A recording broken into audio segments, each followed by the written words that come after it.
In this video, we're going to be taking a look at the Star Wars The Vintage Collection, Speeder Bike and Scout Trooper.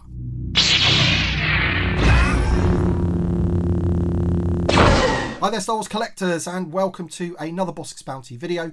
Now, as I mentioned in the intro, we're going to be reviewing the Star Wars The Vintage Collection, Speeder Bike and Scout Trooper set. Now, this is part of the 40th anniversary of Return of the Jedi. You can see by the logo in the top left hand corner, which is a bit strange really because the anniversary isn't until next year in 2023. I managed to get this early. I imported it from overseas, but I have seen them pop up elsewhere, so hopefully everyone will be getting theirs that's ordered it, you know, in the coming weeks basically. I hope that's the case anyway. So with all that being said, if you do happen to enjoy the video, hit the like button, subscribe if you're new to the channel of course, and let's just take a quick look at the box first of all. So there we go. Now, the first thing that grabbed me about this was the green that they've used there, because that is sort of reminiscent of the original vintage Kenner version. You can see there they've used it on there as well. And that's really clever because it does make the box look a little bit like it. You can see the image of the Scout Trooper there on board his speeder bike. It would have been nice if they could have sort of photoshopped out the stand there just to make the image look a bit more realistic. And you can see another image there as well. You've got this sticker here. It's not a sticker, it's actually printed on, saying that the Scout Trooper on card is going to be included within the set. You can see the speeder bike there with the Scout Trooper outside of the packaging and some images there on top. Now, I've got to say the box itself is super sturdy. It's really thick cardboard. I think you can see there how thick that backboard is as well. So that's going to hold up hopefully in shipping and everything. Really, really nice that. You've got the logo for the 40th anniversary, as I mentioned. Kenner at the bottom there. And it, all in all, it's just a really, really nice box. On the other end there, you've got some other images. And there you can see him sitting down. Apologies for the light there. And then the back is pretty much the same as the front, except the fact that you've got the Vintage Collection logo there. All right, so that's enough about the box. You know, just to give you some scale wise, really, the box, you know, is just big enough essentially to fit that Scout Trooper inside. So we'll look at how well they've packaged that in. Hopefully, you know, for you carded collectors out there, you know, it's going to hold up inside that box and you'll have a minty fresh card. I'm going to open the one in there, so I'm not really too bothered, but let's see anyway. Okay then, so you can see the contents of the box was like this. The card is laid flat there, and then this other cardboard piece inside. And what I do like is they've even put some tissue paper over that bit so that this box doesn't scratch the card back, which is pretty good. It looks a bit of a tight squeeze in there, so we're going to check out the corners of the card back and everything to see if they've made it intact. But what I can see is that the card is unpunched, which is good news. Also in the package, you also got the instructions here as well, which is in the Kenner style. Okay, then let's first of all take a look at the card back that comes with the set. And here he is on his card back here. Now, I think I've mentioned this before when this originally got revealed, that they've put Scout Trooper in the name pill there, which is different to what they've done for the Black Series and for the Retro Collection, and also doesn't match the Vintage Saga Collection version that was released in 2006, 2007, and it also doesn't match the original Kenner version. Now, some people like these things to be corrected. I'm not 100% sure if it has actually been corrected, because when I watched the Battle of Endor, you've got these guys, but you've also got regular stormtroopers there. So if these are just Scout Troopers, I think these guys, or I always thought that these guys were designed just to ride the bikes. Hence why they've got that blaster pocket on the side of their boot and these little blasters here, so they can quickly get to them while they're on their bike. At the end of the day, he's not going to be bending down to get the blaster out of that leg pouch there, is he, every time he needs to use it. So it is designed for when he's on the bike. He doesn't come with any other blaster. He doesn't have any other blasters in the film. So for me, they were always Biker Scouts, and I would have preferred it if it was Biker Scout in the name pill, but it doesn't really matter. Honestly, it really doesn't. You've got 40th anniversary of Return of the Jedi logo there in the corner. That is not a sticker, that is printed on. Lovely unpunched card. It is the thicker cardstock, of course, that we're used to now. Really, really beautiful card back. Really clear image there. So nice. And on the back of the card, he is VC 273, and then you can see some of the other figures. These were recently revealed by somebody that had this card back, and you can see the Phase 2 Clone Trooper there. Who else have we got? Admiral Piet, can't wait for those two. You've got Starkiller as well. Yeah, just a lovely, lovely card back. But unfortunately, you know, I want to look at the figure. I want to review the figure. And that means I'm going to be opening this one. But it is a shame because it is beautiful. Okay then, so here is the speeder bike with the Biker Scout on board. All set up for you. I've got to admit, it did take a little bit of posing and time to get him into that position. And I've almost got him sat down. I think if I was to sort of have a bit more time in posing him, I could probably get him to fully sit down. The hip joints aren't the best, you know, they haven't updated those, which is a bit of a shame. And also these foot guards here are a little bit springy, so they naturally push the figure up as well. There are some flaws around the vehicle, which obviously I will go through in the review. I feel they could have done a better job in some aspects, but all in all, it's looking pretty decent. It's got that vintage collection feel to it in terms of the paintwork. We've got some weathering and some battle damage on it and things like that, removable parts. But also, I'll just give you a quick overview of the instructions. So here are the Kenner style instructions. Speeder bike and Scout Trooper with the Vintage Collection logo at the bottom there. And it's just showing you how to put the figure on the bike. And then if we turn it over, you can see that sort of removable roll thing that he has on the back. And I believe that's because some of the speeder bikes in the film had them and some didn't. So they've included that to be removable. You've got the like mud guards or engine guards that go on the back of the speeder bike, which are articulated. They move up and down. The front section of the speeder bike does come up, so you can expose the engine there. And then just down below here, it's just showing you the 3 different ways that you can have the stand. So A, B, and C. So small, medium, or, you know, high in terms of the height of how tall you want that stand to be. And each little ball on the thing just goes into the bottom of the speeder bike there. So at the moment, I've got that in C, in the lowest way you could possibly get it. So let's just take it off the box very quickly so you can just get a good view of it. I'll just keep the figure on top of the bike for the moment. And then we'll have a good look at the figure by himself and then the speeder bike itself as well. So we'll just look at it from the top there. You can see you got this battle damage on the front and on those guards on the front there, which looks pretty cool. All the way down the side as well to the rear of the speeder bike. And here's those guards that I was talking about. They are articulated. Now, I do feel that they could have sort of painted the interior of there. It's just gunmetal grey plastic. They could have given that a bit of weathering in there, a bit of, you know, like they did for the Rogue One tank, for example. On the other side, there's not as much paint on here, on this section anyway, but you get plenty on the rear and plenty on the front there as well. So all in all, it looks pretty good. Now, as I said, there are some flaws around this, which I am going to go through. Part of that is to do with the figure and part of it is to do with the design of the speeder bike as well. But I think all in all, it looks in scale. He looks pretty cool on there.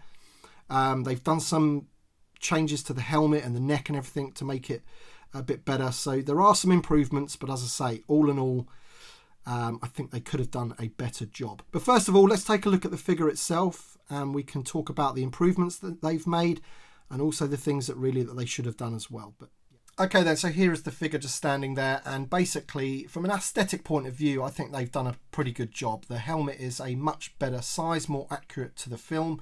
If I just bring in this guy next to him, this is the sort of mold that they've based him on, and look at the difference in the size of the helmet. This one was always much too small, and I also feel that the quality of that one is better as well. This is the Scout Trooper from the 3-pack, the Jedi Survivor 3-pack, but it's exactly the same mold and everything. Alright, so here is the figure close up, and you can see that helmet there. Really, really nice sculpt on the helmet. I think they've done a good job on that, and as I say, I don't think it's oversized. They were quite big in the film, and the thing that really struck me about this particular helmet is the joint there. You can just see in there the top of the barbell.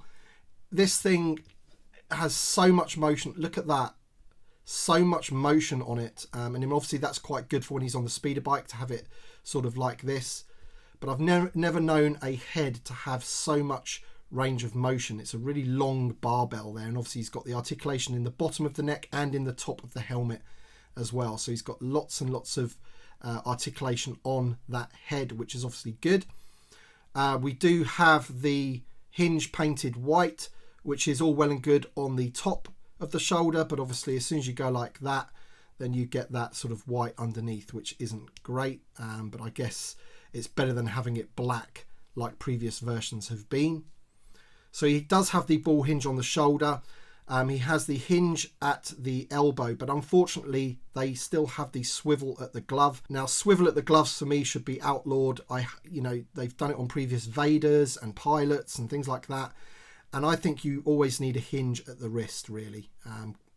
But that does restrict the articulation in terms of how he, sits on the bike. To be honest, it would have been much better if he had a hinge. Really nice ball joint on the upper torso there, which gives him loads of range of motions to be on that bike. Now, he does have the old style hips, as you can see them there. Unfortunately, he doesn't have a split at the thigh, which does make placing the figure on the bike a little bit problematic. It would have been really, really nice to sort of get his hips in place and then manipulating that thigh with that thigh cut to get his leg straight on the bike. But unfortunately, you aren't able to do that. He has the knee there behind the guard, and he's been updated with rocker ankles, which actually does help him sort of sit on the bike in terms of putting his feet in those little feet guards on the bike.